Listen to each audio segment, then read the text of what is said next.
15ই আগস্টকে আমি মানে বিজয়ের যে দিক ছিল বা কষ্টের বা দুঃখের যে দিক ছিল, আনন্দ উল্লাসের যে সময়টা ছিল, সেটাকে আমি আসলে এখন ন্যক্কারজনকভাবেই দেখি। 15ই আগস্ট পালন করতে চাচ্ছি না। আর বিশেষত এটাও চাচ্ছি না যে 15ই আগস্ট যদি পালন করতেই হয়, তাহলে আমরা যে লাখো জনতার শহীদের বিনিময় আমরা যে দেশ 71-এ স্বাধীন করেছি, তাহলে সেই শহীদদেরকে আমাদের অবশ্যই স্মরণ করা উচিত। তার বিনিময় আমরা লাখো জনতার অংশগ্রহণে 1971 সালে যে আমাদের মুক্তিযোদ্ধা ভাইয়েরা যে শহীদ হয়েছিল, হ্যাঁ, আমরা অবশ্যই শেখ মুজিবকে মনে করব, কারণ সে আমাদের নেতৃত্ব দিয়েছিলেন, সে জাতির জনক, এটাও বলা যায়। কিন্তু তার মানে এই নয় যে তাকে আমরা পার্সোনালি দেখব একজনের জন্যই এই দেশটা স্বাধীন হয়েছে, তা কিন্তু নয়। স্বাধীন কিন্তু আমাদের সকল জনতারাই করেছিল। তখনকার সময়ে যে স্বাধীন যে আমাদের যে জনতা বা আমরা যে স্বাধীন দেশের মুক্ত মানুষ, সেই জায়গাটাকে আসলে এই যে মুজিব বা শেখ মুজিবুর রহমান বা তার যে দোসররা, তারা অবশ্য সেই দৃষ্টিকোণ থেকে, সেই অনারেবল দিক থেকে বা সেই সম্মানের দিক থেকে তারা উপস্থাপন করেন নাই।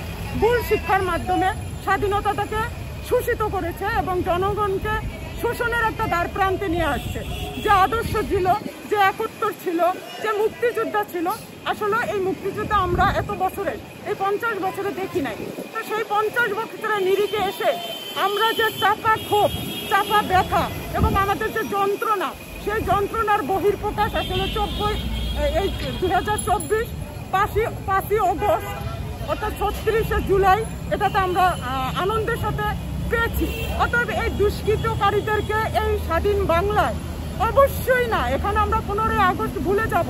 আমরা এখানে যেমন উল্লাস করব, বিজয়ের উল্লাস, তেমনি ঠিক আমরা স্মরণ করব সেই 71-এর যারা স্বাধীন হয়েছিল, যারা প্রাণ দিয়েছিল, যারা মানে নিরলস নিঃস্বার্থকভাবে এই দেশটাকে স্বাধীন করেছিল, আমাদেরকে যে মুক্ত একটা দেশ দিয়েছিল, তাদেরকে স্মরণ করব। আমরা তাদের মানে এই যে নিকৃষ্ট যে 50 বছরের যে নিকৃষ্ট কিছু সময়, অর্থাৎ 96, বা এটা আসলে আমি ওইভাবে বলতে চাচ্ছি না, 96 বলবো না, আমি বলবো যে 1971-এর যে মানে বিজয়টা আমাদের ছিল, সেই বিজয়ে যারা নেতৃত্ব দিছে, সে শেখ মুজিব, সে একজন আমাদের মানে কি বলে, উনি আমাদের পথপ্রদর্শকও বলা যায়। তো ওনার সেই ধারণ ক্ষমতাটা আসলে ধরে রাখা যায় না, তার উত্তরসূরি হিসাবে আমরা ধরে রাখতে পারি না। অর্থাৎ 15ই আগস্টকে আমরা এইভাবে আর স্মরণ করতে চাই না। আমরা মনে করতে চাই না সেই দুঃশাসন, যেই শাসন আমাদের স্বাধীনতাকে কেড়ে নিয়েছে। এটাই আমার বলার, আর কিছুই না।